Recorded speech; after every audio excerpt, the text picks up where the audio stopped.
Hi guys, and welcome back to my channel. Welcome to this week's Mental Monday.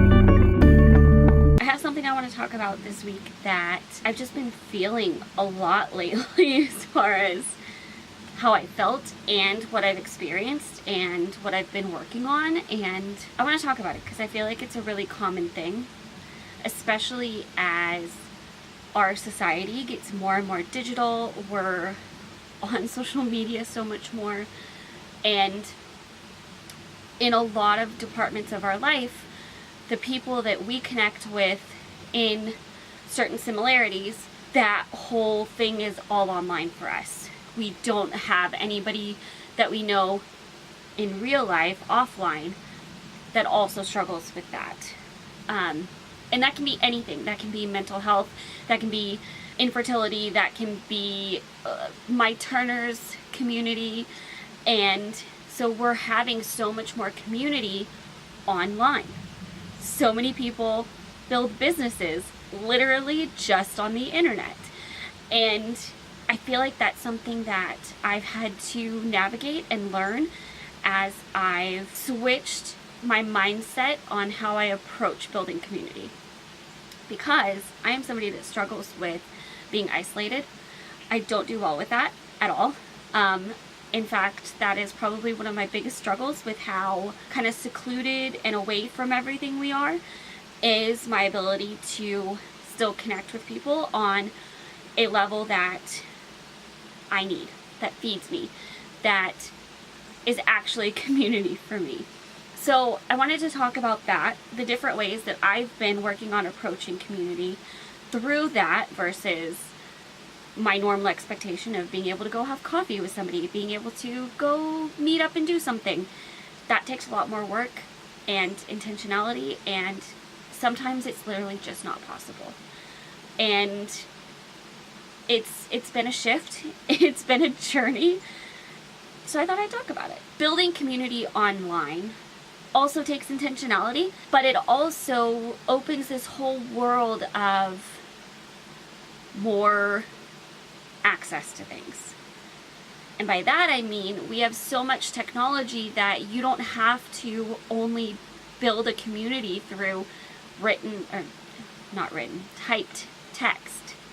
There's video chat, there's voice messaging, there's video conferences and classes, and all of that up levels the ability to have a community. And there are a couple things that I've noticed make a difference for me as a person that feeds more off community in person, face to face, and that is video a lot. I really love watching somebody on video, being able to communicate back and forth with them, whether it's in a live video or we're video calling. Like, video calling my friends is huge for me, and that makes a difference too. And then on live videos, being on when the person is on, being able to catch them live if it's somebody I follow, somebody I know. Being able to actually watch their video when they are live versus watching the recorded replay after. That's huge for me because it's person to person. I can type something and it pops up on their screen right then. And if they see it and they respond, it's an automatic response. It's an actual form of conversation. It's not an after the fact. It's not, again, all through text. So the other thing that I have not actually explored, but I feel like would be huge, is voice messaging. Instagram has it, Facebook has it, pretty sure all text apps have it, and that can be huge also, especially if you're not somebody that has the time to sit there and type out text messages all the time, or it's just a really long thought that you can't put into text as well.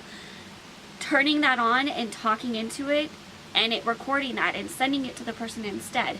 There's also apps that are directly intentionally made for that, like Voxer.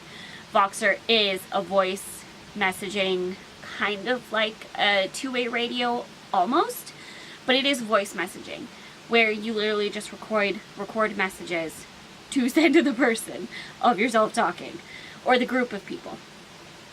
The other thing that I really want to look at more is group messaging. So I have recently joined a group message with other women with Turners. I have family chats going on with family. I would love to get a friends one going for like my best friends back in my hometown that I know, that we could keep up with each other. And it's also kind of just being intentional. It doesn't have to be you're doing that all day, every day for it to feel like a community. If I take 5 minutes and send a text to my friend saying, hey, thinking of you, I love you, hope you have a good day, I still connected with her. And when she responds and I get a chance to read it and respond also, that's continuing the connection. So I've had to be a little more out of my normal mindset with it.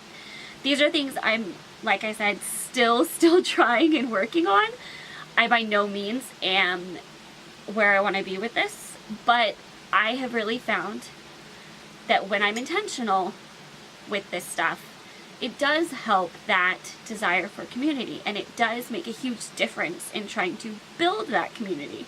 And this really does apply to things that I don't know anybody in real life, in person, face to face, that I know personally, that is in some of the same seasons of life that we are. I don't know anybody else personally that does foster care, and we're about to be foster parents. I don't know anybody personally that I haven't met through the internet that has Turner syndrome. So there's something really amazing about being able to connect with others on those topics without needing to hop a flight or drive or worry about, do I have anybody in my immediate area that I can connect with? It broadens your horizons. That's one of the beauties of the internet, and one of the things that makes you have to be careful. So I really, at first, discounted the impact, the value of creating a community online, of being able to connect with those that I really do make a connection with on some level over those forums instead of in person. Do I still want person to person, face to face? Absolutely. I do. It's what I feed off of. It's what I thrive with. I love it.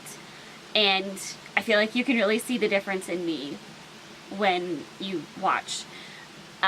But you have to look at reality.